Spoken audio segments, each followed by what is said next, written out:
Bonjour, je m'appelle Christophe André, je suis médecin psychiatre spécialiste de la psychologie des émotions et de la méditation de pleine conscience. Comme vous le savez, la méditation est aujourd'hui une pratique scientifiquement reconnue pour ses bénéfices sur notre santé et notre bien-être. Elle nous permet notamment de mieux tenir à distance le stress de nos vies quotidiennes et de ne pas souffrir de toutes ses conséquences négatives. Anxiété, insomnie, difficultés de concentration, soucis de santé, etc., etc. J'ai réalisé avec l'équipe de Mentor Show une masterclass sur la méditation qui est déjà utilisée par beaucoup de personnes et qui les a aidés à se lancer puis à installer l'habitude de méditer régulièrement. C'est pourquoi nous sommes ravis de vous en proposer maintenant un petit extrait.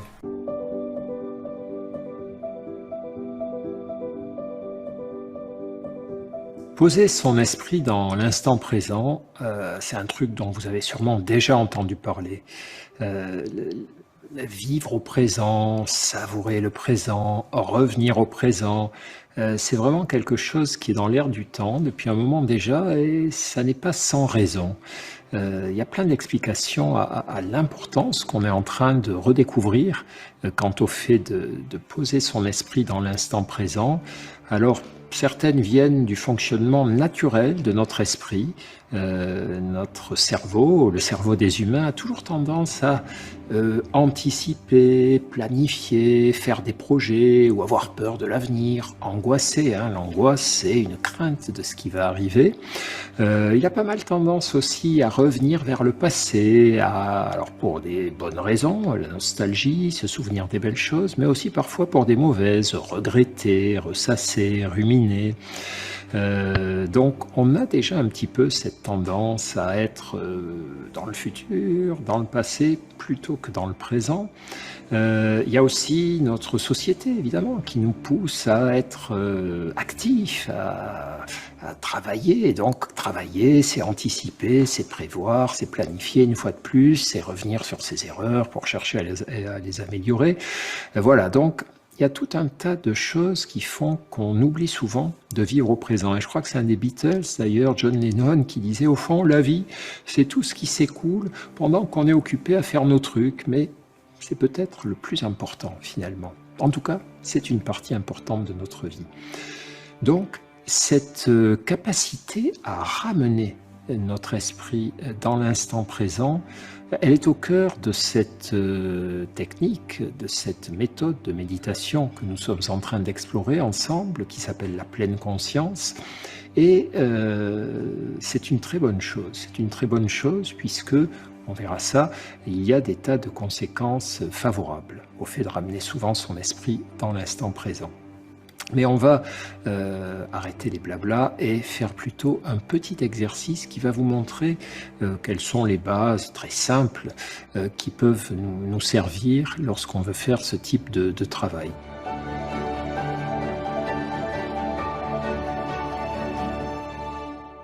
Amener son esprit dans l'instant présent, comme tous les exercices de méditation, ça consiste déjà à adopter la posture adéquate, que vous connaissez désormais,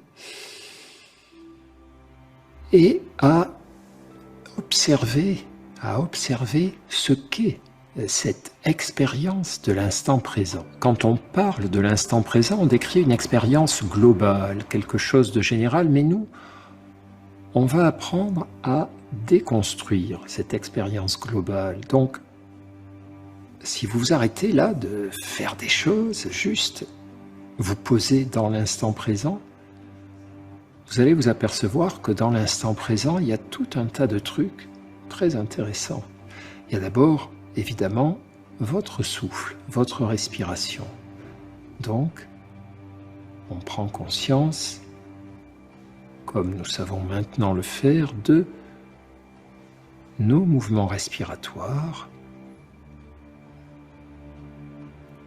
Et puis, dans l'instant présent, il y a aussi notre corps, tel qu'il est à cet instant.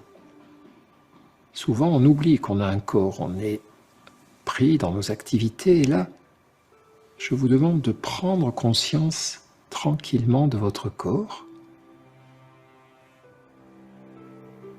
Que pouvez-vous ressentir? Quelles sont les sensations, dans quelle partie du corps? Et à ce stade, on ne cherche pas à changer, juste à voir ce qui se passe, à voir ce qui est là à cet instant et instant après instant. Dans l'instant présent, il y a donc notre respiration. On prend conscience de notre respiration, notre corps. On prend conscience de notre corps. Et puis, il y a tous les sons autour de nous.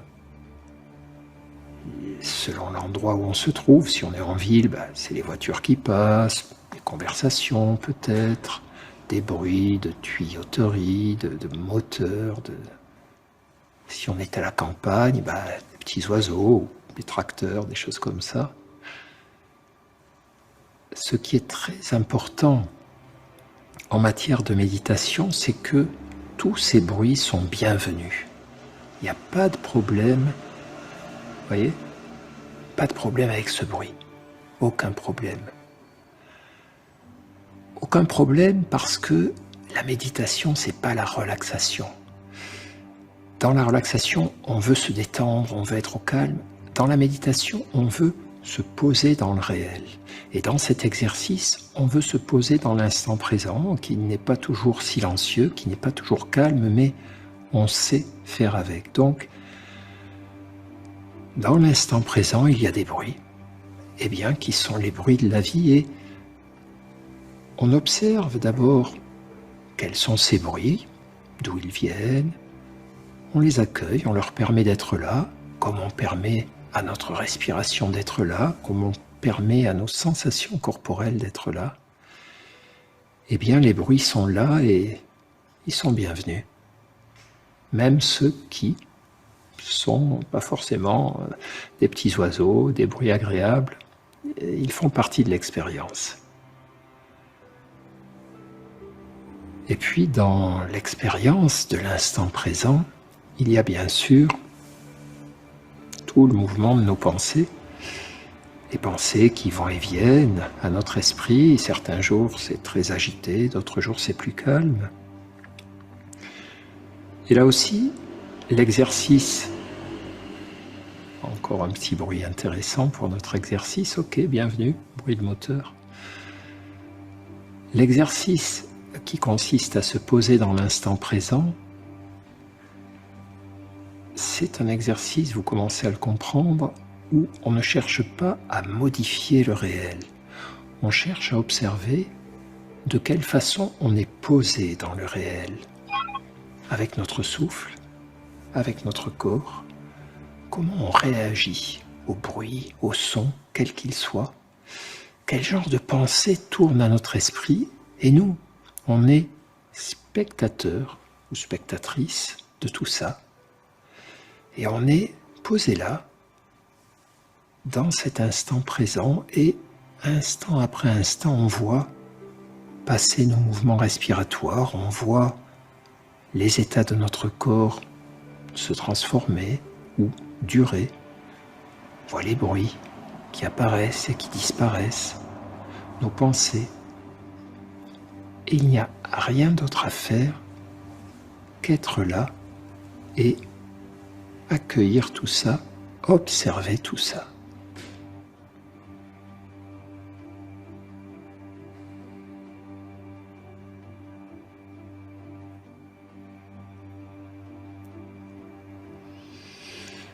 Voilà, c'est aussi simple que ça.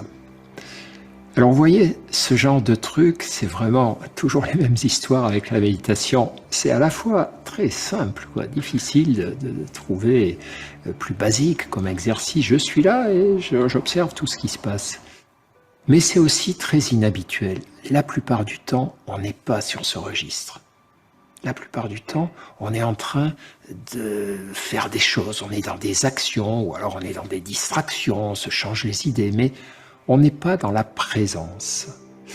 Et parfois, vous savez, ce qu'on est en train d'apprendre ensemble, c'est la méditation de pleine conscience. Certains disent, on pourrait aussi l'appeler méditation de pleine présence, être juste là, présent, sans rien faire, sans attente, sans objectif, sans vouloir obtenir de résultats.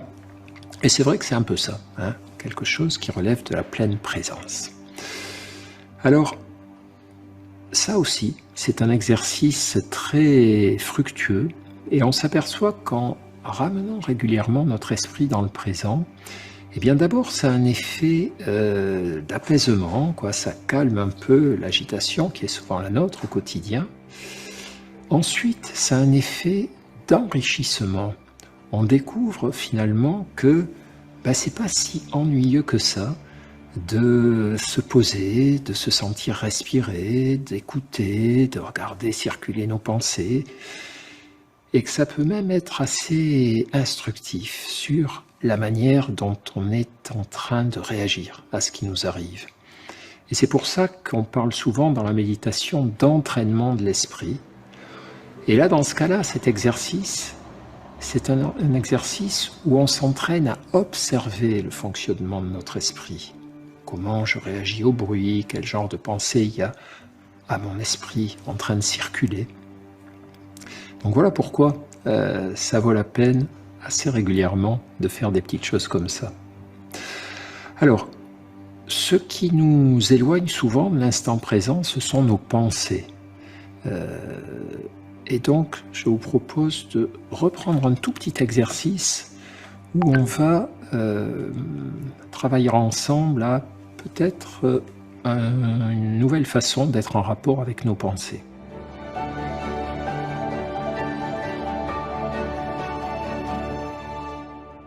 Donc, vous savez le faire maintenant, on se pose dans l'instant présent, et dans cet instant présent, ce qu'on rencontre, ce sont les mouvements de notre souffle, les sons, les moteurs, les conversations, toutes les choses de la vie, absolument normales.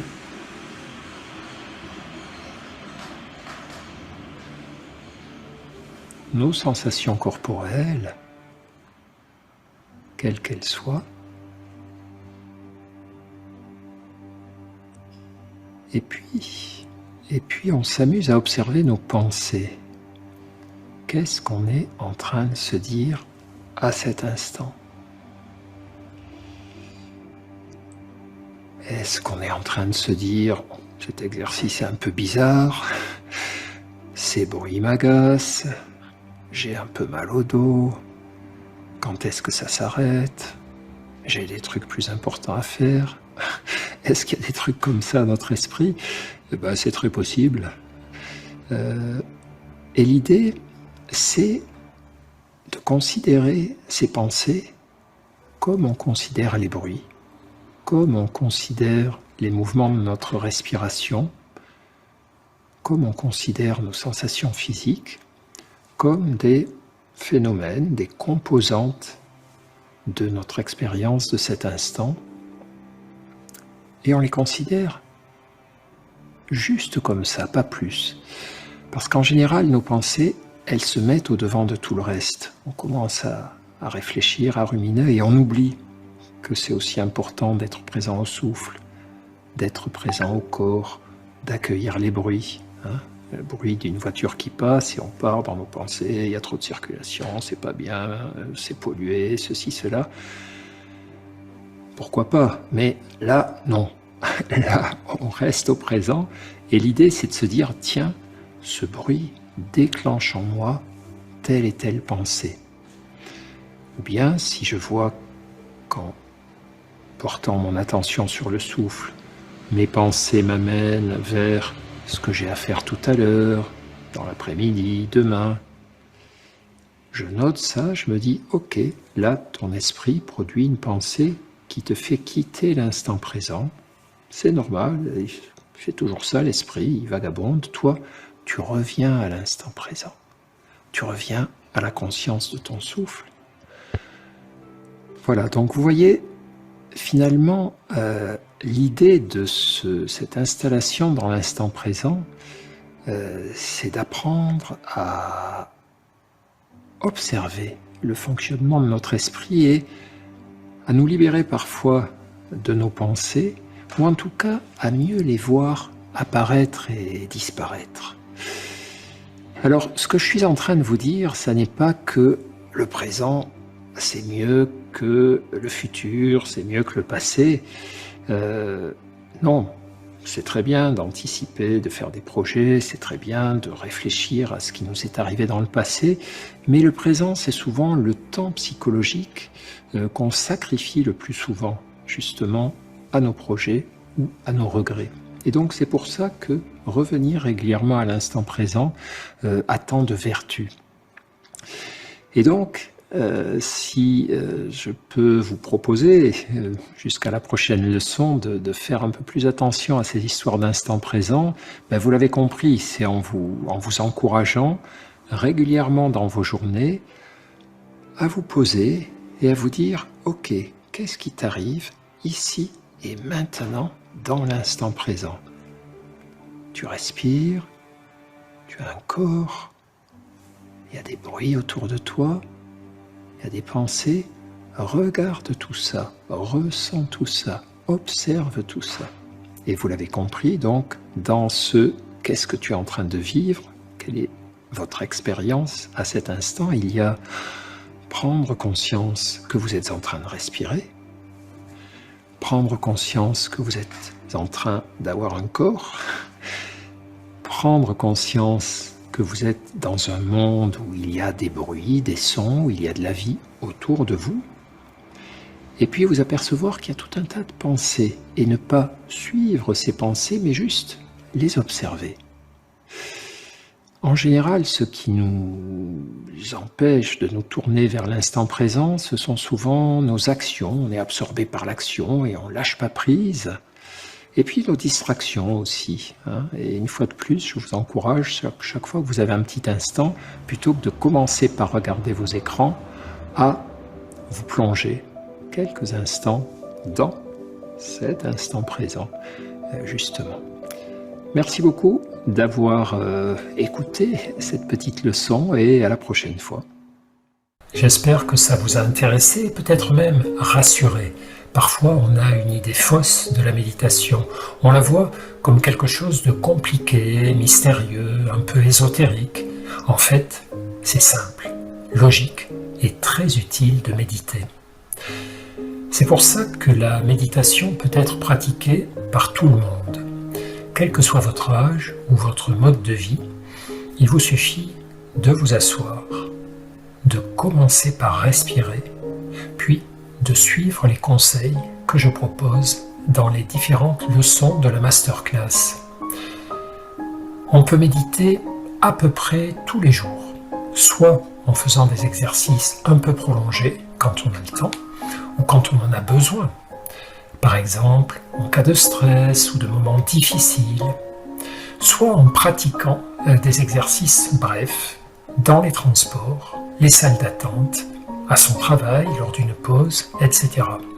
Tout un cours de la masterclass sur la méditation est consacré à ces mini-exercices. Beaucoup de personnes, célèbres ou anonymes, ont déjà raconté comment la méditation avait changé leur vie, leur permettant de moins stresser, de mieux se concentrer et aussi, bien sûr, de mieux savourer les bons moments et l'instant présent.